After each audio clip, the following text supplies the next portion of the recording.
Alright, what's up YouTube? I wanted to show you guys real quick my interior and instrument cluster swap on my 2007 Toyota Tundra. So you look right there, you'll see this truck was made in January of 2007. It's a full 2018 and up Tundra interior swap. Got like a TRD Pro theme going. Got the TRD Pro seats, the glove box trim cover. As I said, the full dashboard was swapped over. Got the floor mats, black carpet, the new center console, even got the little console badge on there, TRD Pro, you know. Full wheel drive truck. It's got the digital AC instrument, digital AC controls. So we've got that. I'll be honest with you, it's not fully wired up for the auto AC. It still needs the solar sensor and some other things installed, but it does work. It does have dual climate. The auto function, when you set the temperature, just doesn't work. So you turn it on low, it gets cold. You turn it on high, it gets hot. 2015 radio. This is all swapped with it's full navigational radio. Let's see if I can figure out how to pull up the map. So you can see, you know, we got full nav on there.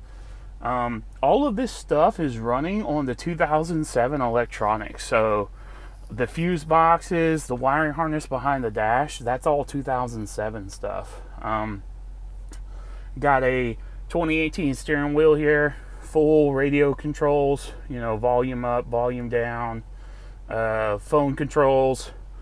This is all that runs the instrument cluster display, and then these two buttons do nothing because I have the Toyota Safety Sense systems, pre-collision warning, Toyota Safety Sense, lane keep assist, forward radar cruise, blind spot monitoring. This truck has none of that stuff. As you saw when I was getting in from the outside, it's a single cab short bed. Toyota quit making short beds in 2013. This is a true 2007 truck that's been converted on the outside as well as the inside. So what I really wanted to show you guys today was this 2018 cluster. Just got this working a couple days ago. A lot of guys on the internet talking about, you know, I want to swap to the newer style cluster. This cluster came in the 2018 Tundra and up only. And I think I'm the first one to be able to figure out how to do it.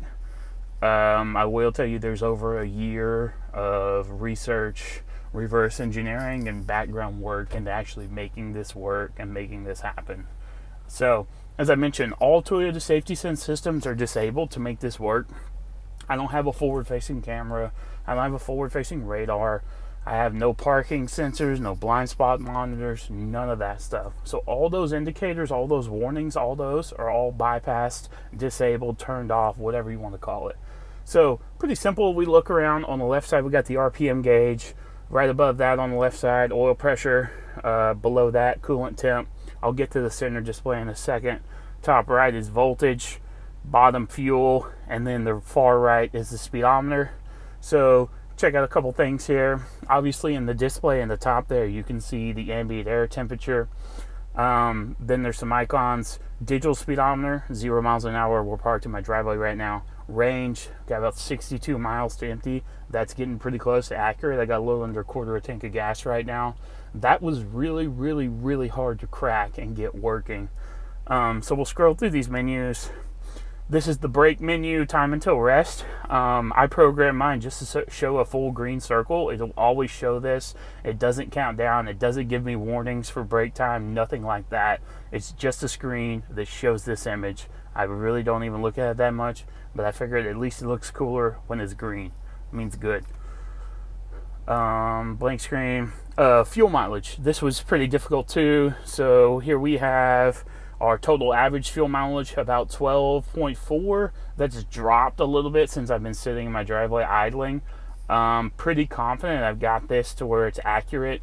When I fill up and do mileage calculation at the pump, I'm getting about 13 and a half. And then there's a bar across the bottom to do instantaneous fuel mileage as you drive. That works. If we were moving, you could see it. Trip time, trip distance. Truck's been sitting in my driveway idling for about 15, 16 minutes now. That's all working. trip distance counter would start working if I was driving and moving. I just haven't moved it yet. So, and then we're back to there. We scroll to the right. Actually, this is the top page here.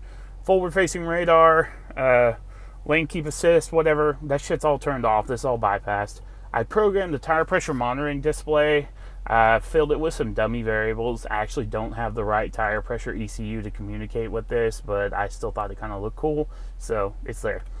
No warning messages, no errors, and then this is just your traditional settings like everybody else has on the 2018. I don't really mess with those. You can change the accent color or whatever. We look at some other stuff. Odometer across the bottom at 40,047.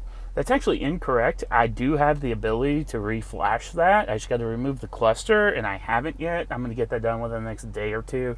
That may be like the biggest thing left to do. You can see the gear shift indicator. We're in park. We can reverse, neutral, drive. We move over to the shift mode. Okay, there's 4. We can go up to 5, up to 6. Yep, all good. Back down to 5. There's 4, 3, 2, 1. So all those work. I actually programmed that in today. Tow haul indicator on and off. I push the button, it's on. I push it, it goes back off. Traction control, that all works.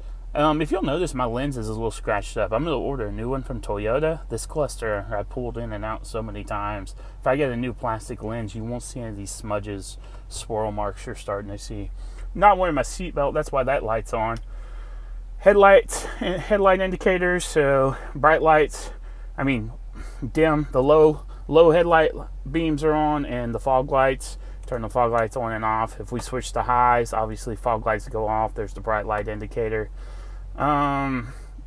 Cruise control indicator works. Spent almost a whole day figuring this out. When I turn it on and I'm driving and I set the cruise, it will display a message that says, cruise set to whatever speed, and that little banner. So that's all working. That's all good to go. That's pretty much everything. It'll do four-wheel high, four-wheel low indicators. So there goes four-wheel high. Actually not sure why it's flashing. It worked fine the other day. Anyway, so I just wanted to show that to you.